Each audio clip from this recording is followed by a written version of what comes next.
আজকে আমি আর বাবুন একটা সুন্দর প্লেইং কার আনবক্সিং করলাম।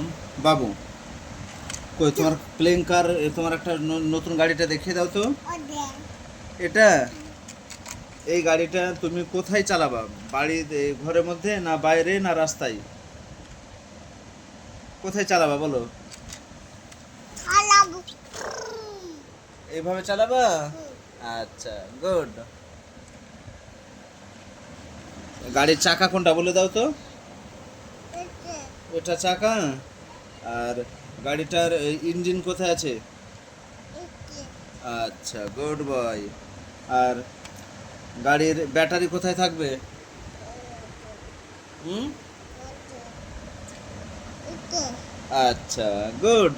গাড়ির উপর কোনটা? উপর এটা। আচ্ছা, তাহলে একবার টাটা করে দাও। দেখে নে, এখানে একবার টাটা করে দাও।